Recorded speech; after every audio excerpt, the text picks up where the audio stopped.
오늘 이 말씀 가지고 깨어있으라의 두 가지 반응과 결과라는 제목으로 함께 은혜 나누기를 원합니다. 저와 여러분에게 하나님의 크신 은혜가 있으시기를 축원합니다. 네, 한 주간 잘 보내셨습니까? 네, 우리가 부활절을 보내고 첫 주일인데요. 한 주간 날씨가 몹시 요동을 쳤습니다. 여러분들 건강에 조심하시기 바라고, 오늘 우리 조기남 권사님도 아프셔서 못 나오셨어요.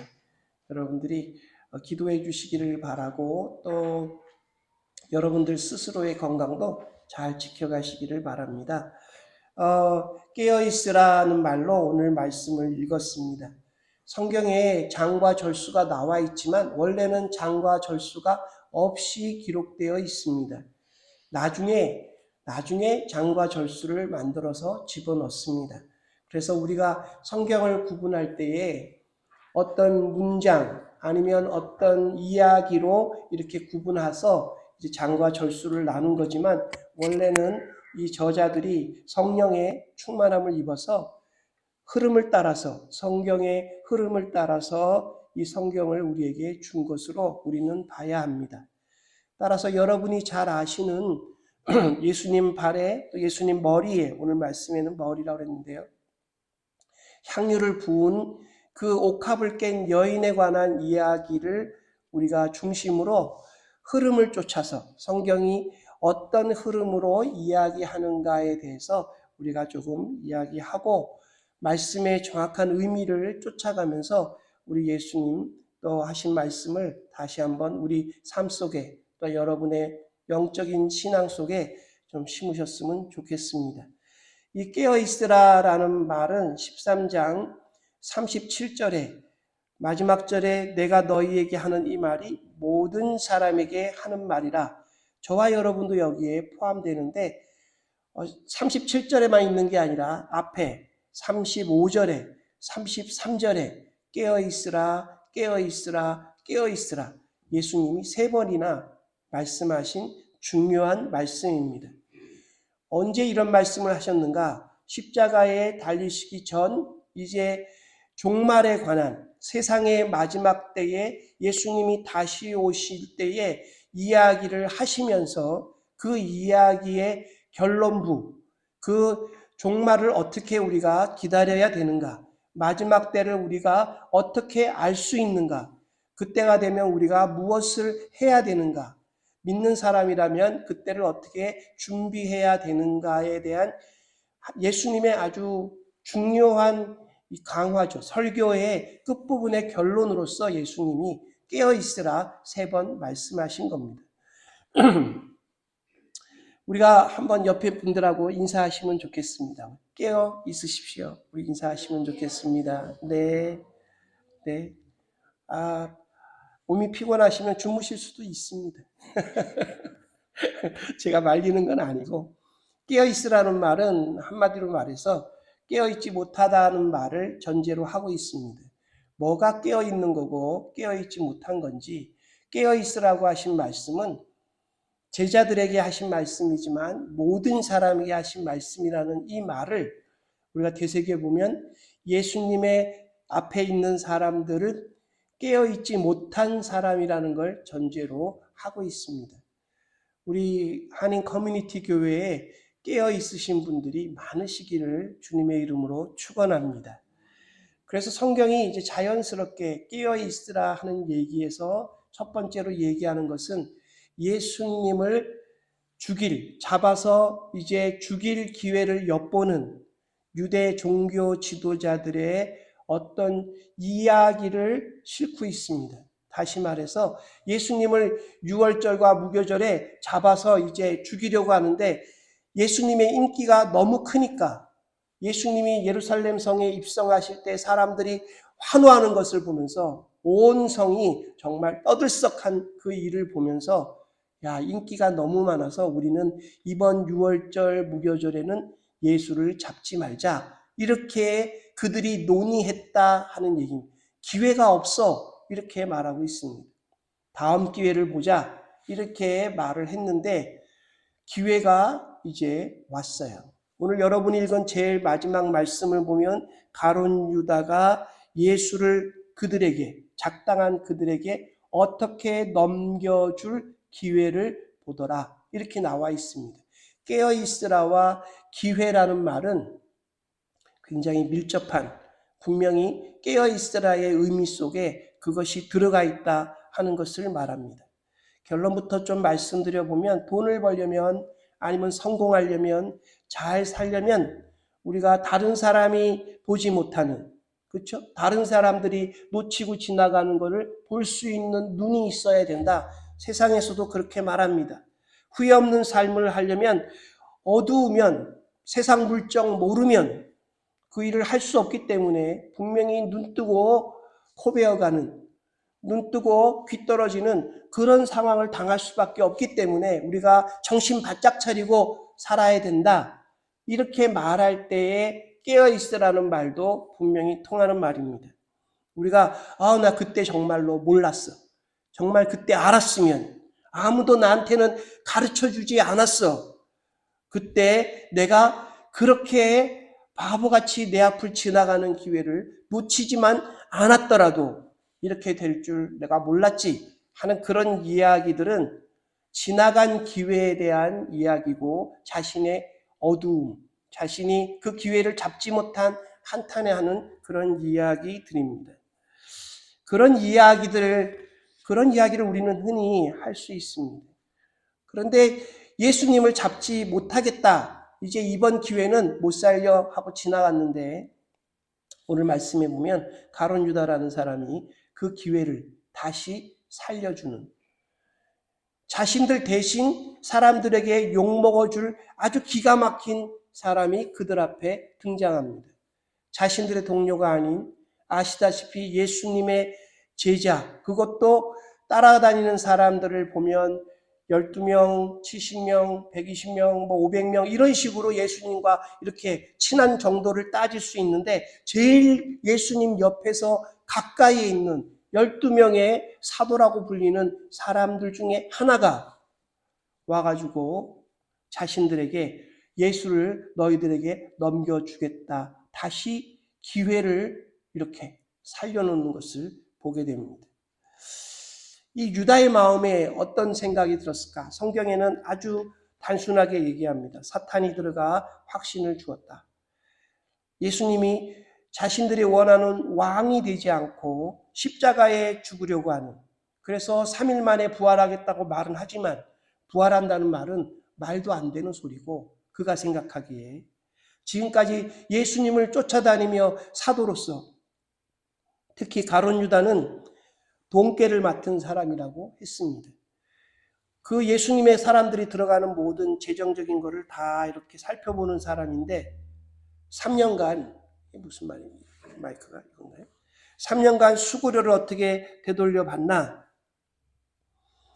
생각했던, 다시 말해 예수님이 진짜로 죽으러 가면 자신의 삶에 남는 것은 아무것도 없으니까 은 30이라도 예수님 성인 남자 노예를 팔면 30냥을 받을 수 있으니까 그 30이라도 받으려고 했던 것 같습니다. 그런 생각들을 하고 있는 가룟 유다에게 결정적으로 그 일을 하겠다라고 대제사장들에게 가는 사건이 바로 우리가 알고 있는 예수님의 그 식사 자리에 향유를 갖다 부은 그 일이 되게 됩니다.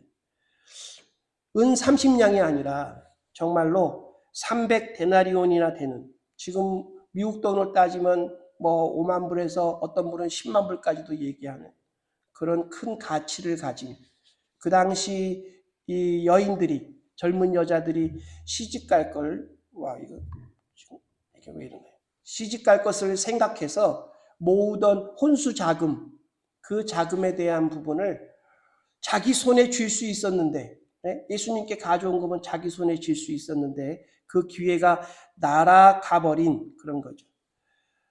이 앞에 있는 사람들은 예수님을 반대하는 사람들입니다. 그러니까 예수님을 바라보면서 눈에 가시 같으니까 죽이겠다고 예수님을 바라보면서 어떤 기회를 노리는데, 그것은 예수님을 죽이겠다는 기회입니다. 뒤에 사람들은 예수님을 따라다니는 사람들입니다. 잔치에 참석하여서 문둥병에 걸려가지고 죽을 뻔하였는데 예수님이 그의 병을 고쳐주시니까 예수님과 따르는 사람 모두를 불러가지고 자기 집에 잔치 벌렸던 시몬이라고 하는 그 사람 뿐만 아니라 함께 왔던 예수님의 제자들, 예수님의 사람들, 이 사람들하고 같이 밥 먹는 자리에 여인이 와서 이 향유를 갖다 부었기 때문에 그 사람들은 예수님과 함께하고 예수님에 대해서 부정적이 아닌 긍정적인 생각을 가진 사람들임에도 불구하고 그 일에 대해서 저와 여러분이 읽은 말씀대로 낭비하고 허비하고 왜 예수님께 저렇게 하였는가라고 생각하였다. 성경이 그렇게 말하는 겁니다. 근데 예수님은 반대로 얘기하셨죠. 미리 준비하는 믿음의 행동이라고. 그래서 복음이 전파되는 곳에서는 이 여인의 행동을 전하라고까지 예수님은 하십니다. 여러분, 저와 여러분 모두 다 예수님을 바라보시는 줄 믿습니다. 그렇죠? 근데 우리는 예수님을 잡아주기려는 사람들은 분명히 아닙니다. 그렇죠? 우리가 예수를 잡아 죽여야겠다 생각하는 사람들은 아닙니다. 그거는 저도 믿습니다. 예수님을 따르는 사람들입니다. 근데 오늘 한 여인이 한 그 행동, 한 4만 불, 10만 불 되는 그거를 예수님 발 위에 붙어서 없어지게 하는 그 행동들을 우리가 그 자리에서 봤으면 우리는 우리 입에서 무슨 말을 하였을까요? 낭비라고 했을까요? 아니면 예수님 말씀처럼 예수님의 장례가 임박했으니 예수님의 장례를 미리 준비한 참 슬기로운 여자라고 말을 했을까요? 우리도 분명히 저만 얘기를 해도 분명히 저렇게 흘려보낼 거는 아닌데 라고 그렇게 말하지 않았을까요? 저는 그렇게 생각합니다. 저는 그렇다고.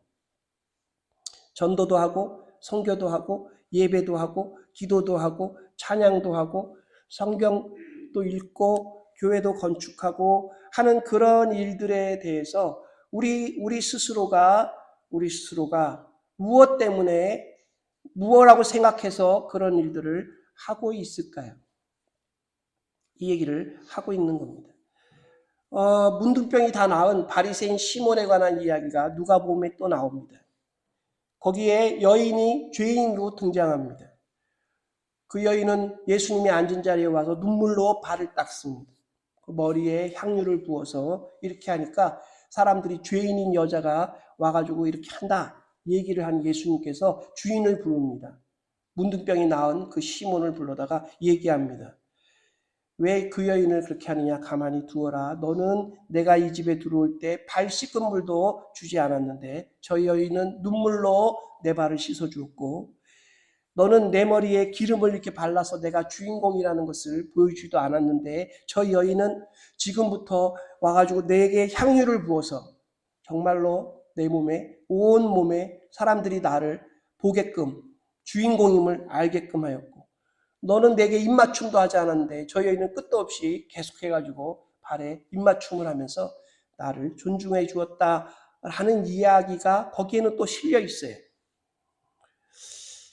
오늘 예수님이 하시고자 하시는 깨어있으라의 이야기는 예수님을 보는 사람들에 대한 그 사람들이 예수님을 어떻게 보느냐에 대한 시각의 문제, 또 예수님을 어떻게 보느냐에 대한 기회의 문제라는 것을 성경은 우리에게 분명히 말하고 있습니다. 여러분, 예수님 자체도 그렇고 예수님 주변에는 참 기회가 많습니다. 어떤 기회입니까? 복음서를 보면 성경은 분명히 우리에게 말해줍니다. 병이 나을 기회. 그렇죠? 예수님 주변에 가면 병이 나을 기회를 얻을 수 있어요. 그래서 친구들이 모여가지고 집에 지붕을 뚫고 거기다가 달아내릴 정도로 남의 집 지붕 뜯어가지고 달아내릴 정도로 예수님을 만나며 병 고칠 기회를 사람들은 받습니다. 구름대같이 그래서 모여든 거죠. 예수님 만나면 어땠습니까? 배고픈 사람들이 예수님 말씀 듣다가 지쳐서 집으로 돌아가기 힘드니까 사 먹을 돈도 없는 사람들이니까 제자들은 돌려보내라 했지만 예수님은 어린아이가 준 것을 가지고 축복하시고 기적을 베푸셔서 거기 있는 사람들을 다 배불리 먹이시고 12광주리를 남기셨다 하시는 분이셨죠. 예수님을 바라보면서 예수님 반대하는 사람들은 예수님을 죽이려고 예수님을 이렇게 하려고 했습니다. 그럼 예수님을 따라가는 사람들은 예수님을 보면서 자신에게 축복해 주시고 자신의 병을 고쳐주시고 자신들에게 하나님 말씀을 들려주셔서 구원받을 기회를 주시고 하나님의 자녀로 회복되게 하시고 천국 갈 수 있는 기회를 주신 그 예수님을 보는 것이 예수님 따라다니는 사람들에 대한 기록입니다. 이 성경이 그렇게 복음서가 말하고 있습니다. 여러분들은 예수님을 보시면서 예수님에 대한 어떤 생각, 어떤 기회들을 가지고 있을까요? 예수님만 그런가? 그렇지 않습니다. 성경에 보면 분명히 예수님을 만나는 사람들에게 사탄도 그 사람들에게 예수님을 만나는 사람들에게 사탄도 기회를 줍니다. 오늘 나와 있는 가룟 유다의 가장 치명적인 문제가 뭔가? 예수님이 사도로 뽑아서 그 자리가 너무나 영광스러운 자리라는 것을 이 가룟 유다는 잘 몰랐던 것 같아요. 지금 그 로마의 그 교황이 이제 별세하셔서 사람들이 수도 없이 많이 있는데 교황 그 자리보다 아니면 대통령 이 자리보다 여러분 12사도의 자리가 죄송한 인간적으로 말해보겠습니다. 높지 않나요? 더 존귀하지 않나요?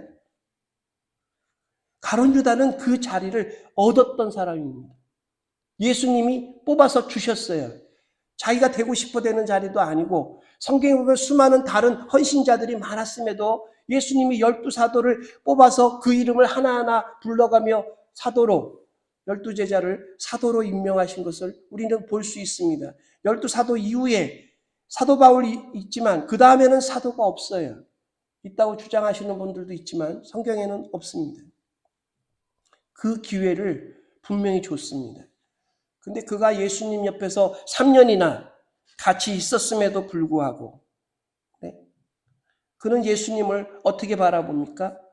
예수님을 예수님을 배반할 기회, 예수님 주변에 있는 수많은 기회들 가운데 하늘의 상급을 쌓을 기회, 구원받을 기회, 병이 나을 기회, 하나님의 자녀로 정말로 이 짧은 삶이지만 멋지게 살아갈 수 있는 그 높은 존귀한 어떤 이름을 얻을 수 있는 그 기회를 얻은 것이 아니라 돈 벌 기회, 돈 쓸 기회, 성공할 기회, 자신만 행복할 기회, 스승을 팔아서라도 돈을 얻어서 이렇게 될 기회, 주님을 위해서 헌신하는 사람들에 대해서 낭비라고 예수님을 죽여서라도 죽이는 기회를 잡아서라도 돈을 벌 기회를 얻고자 했던 그 이야기를 하고 있는 것 아니냐 하는 겁니다. 그렇죠? 분명히 성경은 그렇게 말씀하고 있습니다. 천국을 믿고 부활을 믿고 살아계신 하나님을 믿는다 그러면 예수 그리스도를 바라보는 그 삶 사는 것이 가장 잘 사는 삶이라고 우리는 확신할 수 있습니다. 그럼 우리가 하는 어떤 그 일에 있어서 예수님을 바라보면서 하는 어떤 일에 있어서 우리가 마음에 아니면 우리가 어떤 행동을 한 것에 대해서 여러분 낭비했었다고 헛것이라고 허비라고 마음에 만약에 조금이라도 세미한 음성이든 큰 음성이든 들어오는 게 있으면 여러분 그거는 사탄의 속임수입니다. 우리가 하나님 앞에 예수 그리스도를 통해 얻을 그 상급의 기회들을 축복의 기회들을 칭찬의 기회들을 더 큰 것으로 갚아주실 수 있는 천지를 창조하신 하나님의 그 능력을 우리가 자녀로서 누릴 수 있는 그 기회들을 사탄은 우리에게서 원하지 않습니다. 가져가기를 원합니다. 그렇죠? 예수님이 지나가시는 길에 어떤 회당장이 와서 유대인의 굉장히 높은 자리의 사람이 와서 자기 딸이 지금 죽어가니까 와달라고 얘기를 합니다. 예수님이 급하게 따라가요. 사람들하고. 사람들 막 밀치면서 따라가는데 갑자기 거기에 어떤 사람이 턱 끼어듭니다. 여자예요. 그것도 유대인 법으로 따르면 부정한 여자입니다. 피를 흘리는 여자예요. 사람들이 만지면 안 됩니다. 그 사람 만져도 안 됩니다. 떨어져 있어야 돼. 그런 법이 있는데 그 여인이 사람들이 몰려가는 그 예수님 뒤에 다가가서 말도 하지 않고 막 사람들 해치고 예수님 옷자락을 탁 잡았다가 탁 놓습니다. 지나가시는 예수님이 그 잠깐 옷자락 스치는 그 부분에 대해서 멈춰서 가지고 지금 딸이 죽어간다는데 회당장이 와서 그렇게 말해서 제자들하고 사람들이 막 몰려가는 와중에 멈춰서셔서 여인을 돌아보고 얘기하시고.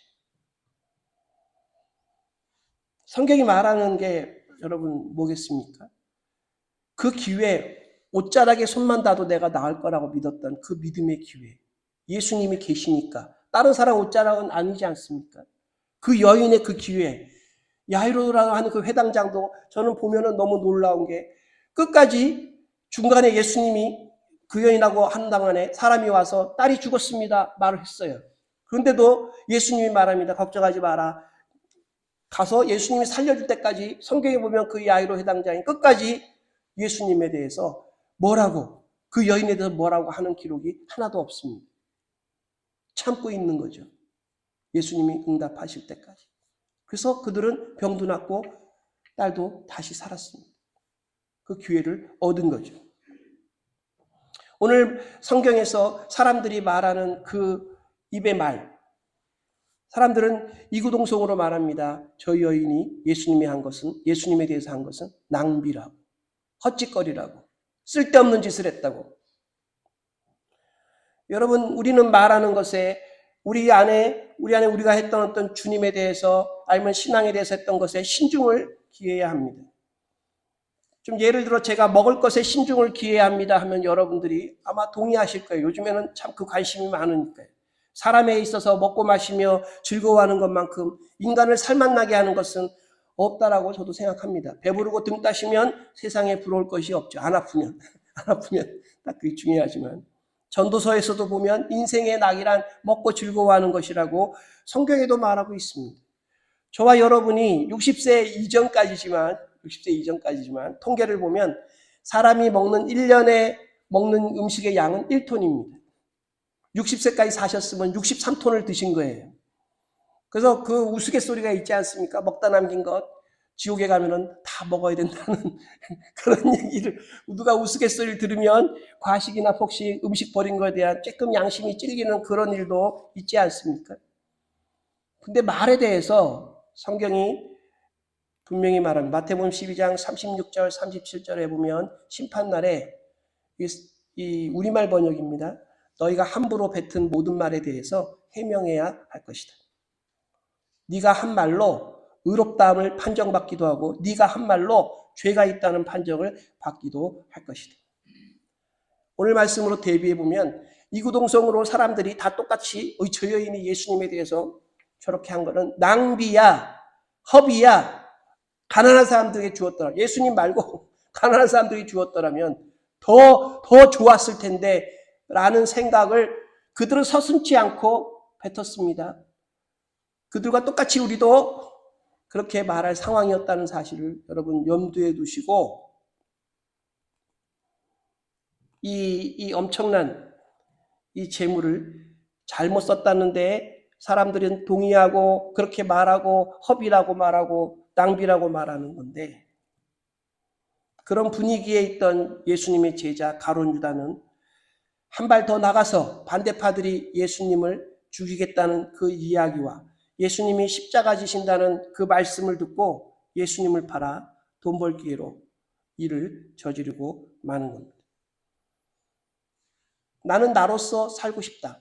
그거 당연한 얘기라고 생각합니다. 나는 나의 삶의 기회를 살려가면서 살고 싶다. 분명히 맞는 말입니다. 아직 나는 내 인생을 더 살아야 되고 앞으로 하나님은 주일이 많이 있으니까 만날 수 있고 나는 하나님의 일도 내가 더 성공해가지고 더 할 수 있고 근데 우리 어르신들한테 묻고 싶은 정말 그런가요? 아닙니다. 어느 분이 이렇게 얘기했습니다. 나는 내 자녀를 키우는데 최선을 다하고 내 자녀는 또 그 자녀를 키우는데 최선을 다하고 이렇게 살아가는 게 올바른 삶이라고 말하는데 어느 분이 이렇게 지적했어요. 아니라는 거죠. 그렇게 살다 보면 어느새 주를 위하여 일하고 어느새 주님을 위하여 헌신할 수 있는 기회를 얻겠는가. 자녀 키우고 이게 다라면 어떻게 되겠는가 하는 얘기를 하신 걸 봤습니다. 나의 삶에 내가 해야 되는 일들, 그 기회들을 살려가면서 내가 정말로 내 삶을 잘 살고 싶어 하는 건 우리 모두의 모습입니다. 나는 내 인생을 더 살아야 돼. 이 하는 거. 제가 여러분에게 오늘 말씀을 통해 묻고 싶습니다. 가룟 유다만 예수님을 팔았나요? 아닙니다.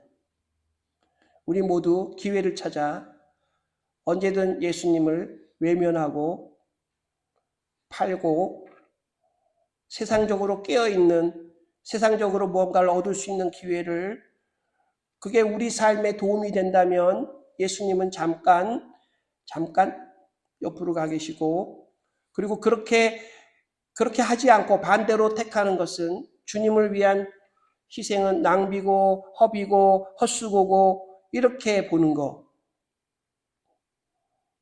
이건 아닌가요? 성탄으로 시작해서 십자가와 죽음, 부활로 이어진 이 신앙의 길에는 예수님 뒤를 따라가는 선택만 존재합니다. 다른 길은 없어요. 그 길을 가는데 깨어 준비하고 우리가 얻을 기회는 두 갈래 기회 중에 항상 두 갈래가 나오죠. 다름 아닌 예수님이 하나님 말씀을 순종하여 십자가의 길을 걸어간 것처럼 예수님 말씀에 우리가 순종하여 그 길을 걸어가는 것만 있다 하는 겁니다. 일본의 기독교 작가로 유명한 엔도 슈사쿠라는 사람이 깊은 강이라는 소설을 썼습니다. 거기 보면 이런 얘기가 나옵니다. 소설이에요. 사람 진짜 얘기는 아닌데. 오츠라고 하는 대학생이 철학과 다니는 학생이 철저한 신앙으로 살았던 그가 젊은 날에 미치코라고 하는 여학생이 그와 사귀자고 말하는데 조건이 있습니다. 양파를 떠나라는 거예요. 양파가 뭐냐? 맨날 그 오츠가 교회 가면은 양파 까다가 눈물 흘리듯이 맨날 눈물 흘리니까 그 여자친구가 놀리는 겁니다. 양파라고.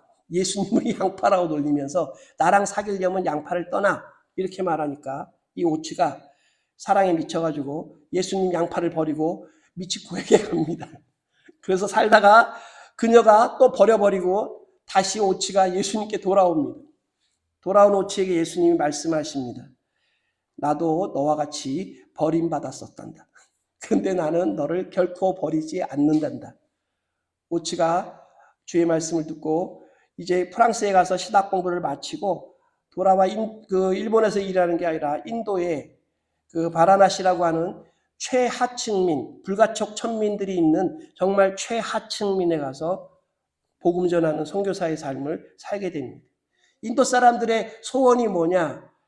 죽어서 화장해가지고 그 인도 겐지즈 강에다가 뿌려주면 그거를 최고의 복으로 누리는 거예요. 오치가 와서 예수님의 복음을 전하고 자신들하고 같이 사니까 이 가난한 사람들이 얘기합니다. 우리가 가서 화장하고 그러면 그 위에 있는 사람들이 싫어하니까 니네는 겐지즈 강에 뿌려질 그런 것도 없어 그러니까 오치가 갖다 뿌리면 괜찮으니까 오치한테 말을 합니다. 내가 죽으면 나를 화장해서 네가 가서 겐지지강에 뿌려주는 일을 해줘. 그자 오츠가 선교사로 가가지고 그 일을 하겠다고 그 가난한 정말 밑바닥 인생들에게 약속을 합니다. 죽으면 복음을 전하다가 죽으면 예수 믿고 천국 갈 소망이 있는데도 그 나라의 전통적인 어떤 그런 것이 있으니까 문화가 있으니까 겐지지강에 뿌려달라고 유언을 남기고 죽습니다. 그러면 오치가 화장을 해서 그들을 갖다 뿌려주고 이렇게 삽니다. 하루는 자기 동네 이 불가촉 천민 가운데 한 노인분이 집에 돌아오지도 못하고 길에서 죽어가지고 그거를 등에다 지고 그 겐지즈강 옆에 가서 이제 화장을 하고, 그리고 이제 화장하는 동안에 그 뜨거운 불 때문에 땀을 닦으며 오치가 기도합니다. 주님, 당신은 등에 십자가를 지고 죽음의 언덕 골고다에 오르셨습니다. 저는 지금 감히 그 흉내를 내고 있습니다. 당신은 등에 모든 사람의 죄악을 짊어지고 죽음의 언덕 골고다까지 가신 것처럼 저는 지금 감히 흉내내어서 이 불가촉, 이 가난한 사람들, 정말 밑바닥 사람들에 대해서 제가 하고 있는데 나 같은 죄인이 감히 주님을 흉내내는 걸 용서해 주십시오. 이렇게 말합니다. 네. 괜찮아요. 감히 예수님처럼 흉내내는 것 죄송하게 예수님이 하신 것이니까 나도 한번 해보겠다고 예수님처럼 살게 하십시오라고 내가 살아보고 싶습니다라는 이 기도는 제가 볼 때 정말 무서운 기도입니다. 그렇게 살기에는 우리가 허물과 죄가 덮여있고 죄인된 우리는 그 고결한 삶을 견디기 어려운 속물적인 속성을 여러분 가지고 있지 않습니까? 그 소설 얘기를 제가 좀 더 하겠습니다. 이 간디 수상이 암살당할 때 오치가 거기 있었다고 배경을 설명합니다. 일본인 관광객이 그 간디 막 그러는 인도 사람들의 사진을 찍다가 인도 사람들이 외국인이 그런 사진을 찍으니까 분노하는데 그를 때리려고 할 때 그 오치 선교사가 가서 그를 맞고 사람들은 오치를 이렇게 합니다. 그래서 딱 봤더니 그 사진 찍는 사람들 무리 가운데 자기를 배반하고 떠났던 여자 미치코가 거기서 자기를 바라보는 거예요. 다가와가지고 죽어가는 오치한테 말합니다. 넌 정말 바보야.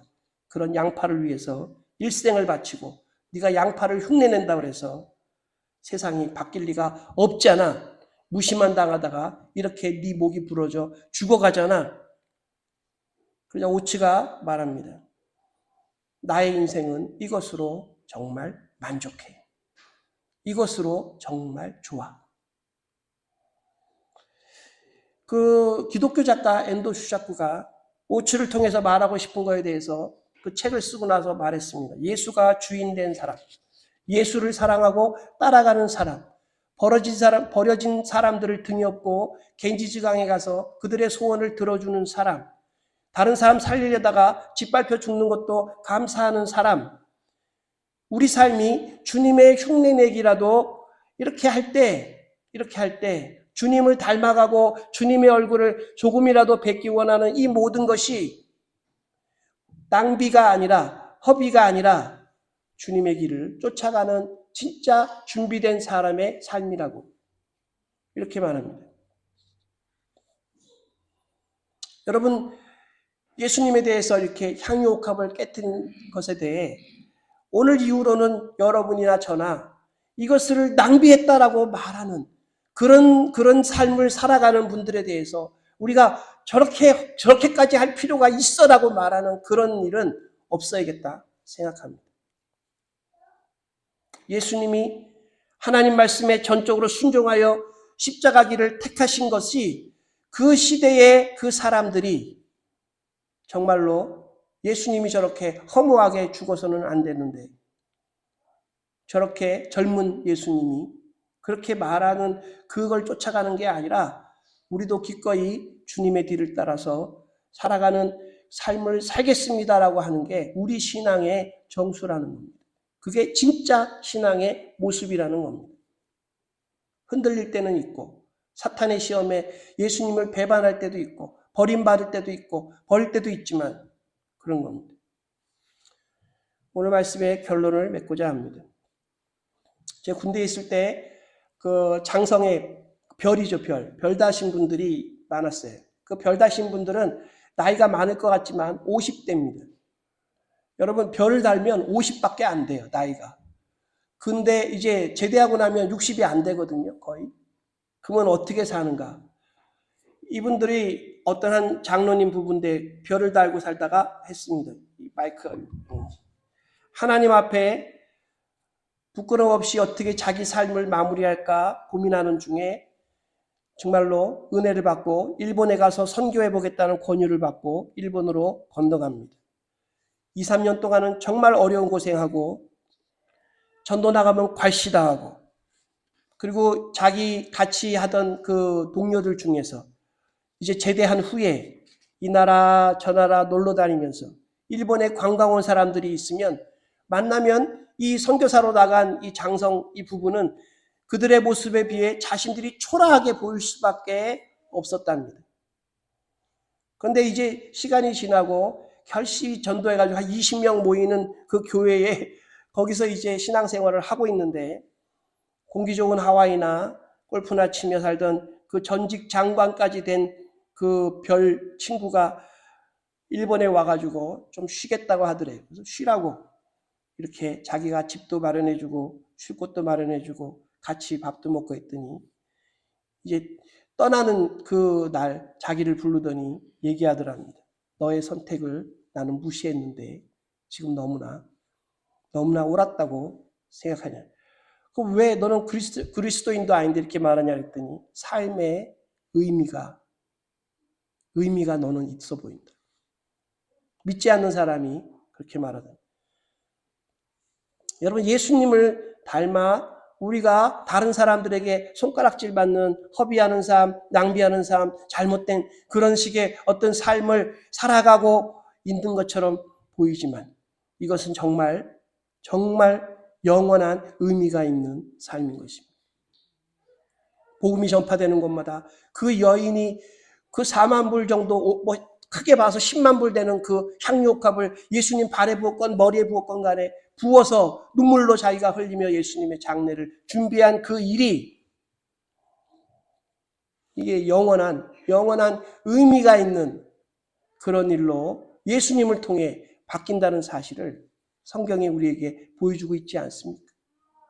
여러분이 하는 작은 일, 사람들은 얘기하는 그 손가락질할 수 있는 만한 그런 일이지만, 아니면 사람들은 대수롭지 않게 여길 그런 일이지만, 얼마나 영광스러운 의미가 있는, 영원한 천국에서, 아니 이 땅에서도 정말로 오래오래 기억에 남을 만한 그런 일을 하셨다는 사실을 여러분 믿고 위로받으시고 또 앞으로도 하시는 저와 여러분 되시기를 축원합니다. 기도하겠습니다. 하나님 아버지, 주일날 주님 앞에 와 머리 숙여 예수님 말씀 듣기 원하고 예수님 뵙기를 원하고, 또 예수님께서 우리에게 위로와 또 우리를 격려하시고 바른 길 가게 하여 주시는 줄 믿습니다. 아버지 하나님, 그 말씀에 순종하여 사는 저희가 되게 하시고, 저희들이 정말로 눈뜨고 제대로 보며 우리의 삶의 영원한 의미가 무엇인지 알아가는 저희 살아가는 성도들 다 되게 하여 주시옵소서. 예수님의 이름으로 간절히 기도했사옵나이다. 아멘.